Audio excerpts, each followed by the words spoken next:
ආයිබෝවන් අද අපි එකතු වෙලා අපි මේ පැවැත්මේ ඇත්ත ස්වභාවය ගැන ටිකක් ගැඹුරින් විමර්ශනය කරලා බලමු.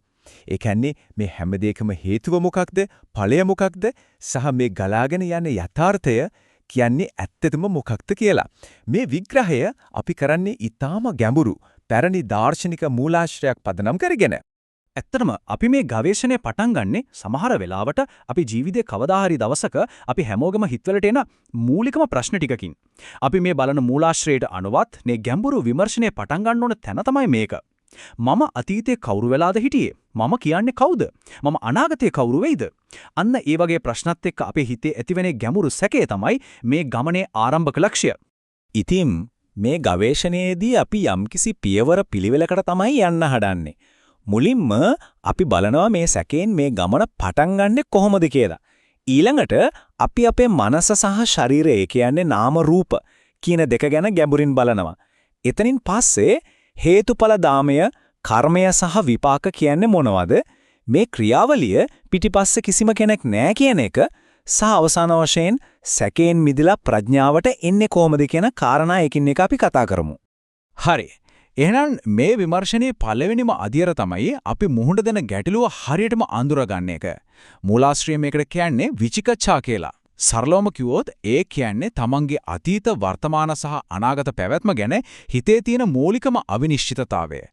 දැන් මෙතන තියෙන ඇත්තටම හිතන්න ඕන කාරණේ තමයි මේක නිකම්ම හැඟීමක් විතරක් නෙවෙයි. මූලාශ්‍රයට අනුව මේ සැකය පැහැදිලිවම වර්ග 16කට බෙදෙනවා. අතීතය ගැන සැක 5ක්, අනාගතය ගැන සැක 5ක් සහ වර්තමානය ගැන සැක 6ක්. ඒ කියන්නේ මේවා ක්‍රමානුකූලව විසඳ ගන්න පූර්වම් නිශ්චිත ප්‍රශ්න ටිකක් විදියටයි මෙතනදී සලකන්නේ. ඉතින් මේ සැකයන් නැති කරගන්න යන ගමනේ පළවෙනි පියවර තමයි අපේ හැම අත්දැකීමක්ම මූලික කොටස් දෙකකට කඩලා බලන එක. ඒ තමයි නාම සහ රූප. නාම කිව්වේ අපේ මනස. ඒ කියන්නේ අපේ සිතුවිලි, හැඟීම්, වේදනා වගේ දේවල්. රූප කිව්වේ මේ භෞතික ශරීරය. ඇත්තටම අපි ලෝකයේ අත්විඳින්නේ මේ දෙකේ එකතුවක් විදියට තමයි. හොඳයි. එතකොට මේ නාම රූප ඒ කියන්නේ මනසයි ශරීරයයි හැදෙන්නේ කොහොමද? මූලාශ්‍රයේ තියෙන හරයාත්මකම නිගමනය තමයි මේවා නිකම්ම ආම්බු විදියට හේතුවක් නැතුව ඇතිවෙන දේවල් නෙවෙයි. ඒ වගේම තමයි ඊශ්වරයෙක් වගේ කවුරු හරි බාහිර කෙනෙක් මවපදීවලුත් නෙවෙයි. එහෙනම් කොහොමද ඇති වෙන්නේ? හේතුව තියෙන්නේ මේ ක්‍රියාවලිය ඇතුළමයි. ඒක පිටින් එන දෙයක් නෙවෙයි. විශේෂයෙන්ම අපේ මේ භෞතික ශරීරය, ඒ කියන්නේ රූපය ඇති වෙන්න බලපාන නිශ්චිත හේතු පහක් ගැන මූලාශ්‍රී සඳහන් වෙනවා. අවිද්‍යාව, තණ්හාව, උපාදානය, කර්මය සහ ආහාර. ඉතින් මේකෙන් පැහැදිලි වෙනව නේද? අපේ ශරීරය කියන්නේත් නිකම්ම තියෙන දෙයක් නෙවෙයි, හේතු ප්‍රත්‍යයන් මත හැදුණු සංසිද්ධියක් කියලා. ඉතින් මේ පැවැත්මේ කේන්ද්‍රීය යාන්ත්‍රණය එහෙමත් නැත්නම් මේක පිටිපස්සේ තියෙන එන්ජින තමයි පටිච්ච සමුප්පාදේ එහෙමත් නැත්නම් හේතුඵල දාමය කියලා කියන්නේ. මේකෙදි කිසිම දෙයක් තනියෙන් පවතින්නේ නැහැ. හැම දෙයක්ම එකිනෙකට සම්බන්ධ වෙලා හේතු සහ ඵල දාමයක පුරුකුජියට තමයි පවතින්නේ. බලන්නකෝ මේ දායමේ වැඩ කරන විදිය. ඒක හරියට ඩොමිනෝ සෙල්ලමක් වගේ එකට අනික්කට හේතු වෙනවා. අවිද්‍යාව නිසා සංස්කාර හැදෙනවා. සංස්කාර නිසා විඥාණය, විඥාණය නිසා නාම රූප, නාම රූප නිසා සලආයතන. ওই විදිහට එක පුරුකක් ඊළඟ පුරුක හදමින් නොකෙඩී නිරන්තරයෙන් ගලාගෙන යන ක්‍රියාවලියක් තමයි මේක. හරි. දැන් අපි බලමු මේ හේතුඵල දායමය දිගටම දුවන්න ශක්තිය දෙන ඉන්ධන මොකද්ද කියලා. අන්න ඒකට තමයි කියන්නේ කර්මය කියලා. ඒ කියන්නේ චේතනාන්විතව කරන ක්‍රියාව. අපේ අනාගත අත්දැකීම් නිර්මාණය කරමින් මේ සම්පූර්ණ පද්ධතියටම ශක්තිය සපයන ප්‍රධානම ගාමක බලය තමයි කර්මය. හැබැයි කර්ම විපාක දෙන විදිය එච්චර සරල නෑ. විපාක දෙන කාලය අනුව මේවා වර්ග කීපයකට බෙදෙනවා. මේ ජීවිතේදීම විපාක දෙන කර්ම තියෙනවා. ඊළඟ ජීවිතේදී විපාක දෙන ඒවා තියෙනවා. අනාගතේ කවදා හරි විපාක දෙන ඒවා තියෙනවා. සමහර කර්ම විපාක දෙන්න අවස්ථාවක් නැතුවම අහෝසි වෙලා යනවා. මේකින් අපිට තේරෙනවා කර්ම ක්‍රියාවලිය කොයිතරම් සංකීර්ණද කියලා. ඒ විතරක් නෙවෙයි කර්ම වලට විවිධ කාර්යයන් 4ක් තියෙනවා. ජනක කර්මය තමයි නැවත ඉපදීම වගේ මූලිකම ප්‍රතිඵල ගෙන්නේ. උපත්තම්බක කර්මය වෙන කර්මයක විපාක පවත්වාගෙන යන උදව් කරනවා. උපපීලක කර්මය වෙන කර්මයක විපාකයක් දුර්වල කරනවා, බාධා කරනවා. උපඝාතක කර්මයට පුළුවන් දුර්වල කර්මයක විපාකය සම්පූර්ණයෙන්ම නවතලා දාන්න. ඉතින් පේනව නේද? මේවා එකිනෙකට උදව් කරමින්, බාධා කරමින්, එකිනෙක අභිබවා යමින් ක්‍රියාත්මක වන හරිම සංකීර්ණ පද්ධතියක්. හරි.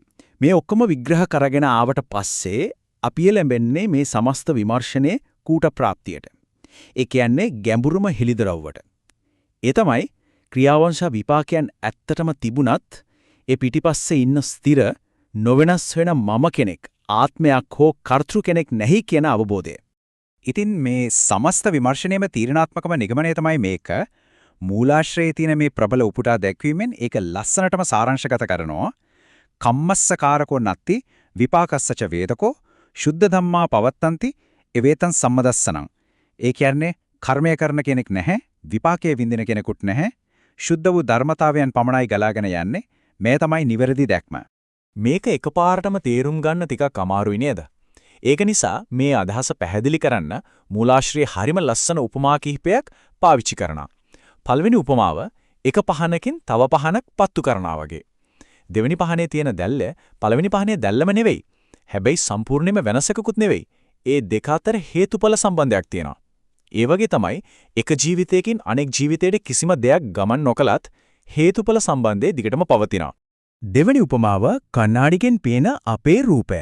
ඒ රූපය හැදෙන්නේ අපේ මුහුණ නිසා තමයි. හැබැයි ඒ රූපය කියන්නේ මුහුණම නෙවෙයි.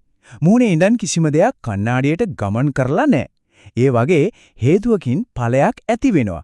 කිසිම දෙයක් එහාට මෙහාට හුවමාරු වෙන්නේ නැතුව. තුන්වෙනි උපමාව ගුරුවරයෙක්ගෙන් ශිෂ්‍යයෙක් කවියක් ඉගෙන ගන්නවා වගේ. ගුරුවරයාගේ වචන නිසා තමයි ශිෂ්‍යයාට කවිය මතක හිටින්නේ. හැබැයි කවිය භෞතිකව ගුරුවරයාගේ කටින් ශිෂ්‍යයාගේ කටට යන්නේ නැහැ නේද? මේ උපමා තුනෙන්ම පැහැදිලි කරන්නේ මේ පුද්ගල භාවයෙන් තොර හේතුඵල ක්‍රියාවලිය ගැනයි. හොඳයි එහෙනම් මේ සමස්ත විමර්ශනීය අවසාන ප්‍රතිඵලය මොකද්ද? ඒ තමයි කංකවිතරණ විසුද්ධිය කියන විශේෂ ප්‍රඥාවක් ලබා ගැනීම. මේ ප්‍රඥාවෙන් අපි මුලින්ම කතා කරපු අර 16 ආකාරයක පැවැත්ම පිළිබඳ සැකය මුලින්ම උපුටලා දානවා. කාංකා විතරණ විසුද්ධිය.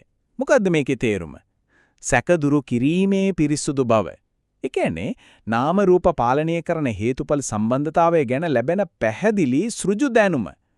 මේ දැනුම ලැබුණාම පැවැත්ම ගැන තිබුණු අර මූලික අවිනිශ්චිතතාවය සම්පූර්ණයෙන්ම නැති වෙලා යනවා.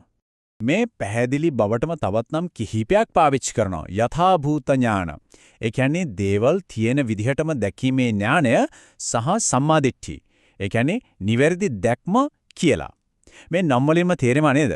මේක තමයි යථාර්ථය පිළිබඳව තියෙන සත්‍ය සහ නිවැරදිම අවබෝධය කියලා. මෙතනදී අපි මතක තියාගන්න ඕන වැදගත්ම දේ තමයි මේ නම් කීපයකින් කිව්වට මේවා වෙනස් ඥානයන් නෙවෙයි. මේ හැම නමකින්ම අදහස් කරන්නේ එකම එක ගැඹුරු විමුක්තිදායක අවබෝධයක්. අපි ගමන පටන් ගත්ත සැකය කියන ගැටලු විසඳන එකම ඒකීය අවබෝධයක්. අවසාන වශයෙන් මේ සම්පූර්ණ විග්‍රහයම එකට එකතු කරන ගැඹුරු ප්‍රශ්නයක් අපි ඉතුරු කරමු. ස්ථිර කරන්නෙක් නැහැ, ස්ථිර විඳින්නෙකුත් නැහැ නම් එහෙමනම් මේ ගලාගෙන යන සම්පූර්ණ ක්‍රියාවලියම දකින්නේ, නිරීක්ෂණය කරන්නේ කවුරු? එහෙමත් නැත්නම් මොකක් විසින්ද? මදක් සිතා බලන්න.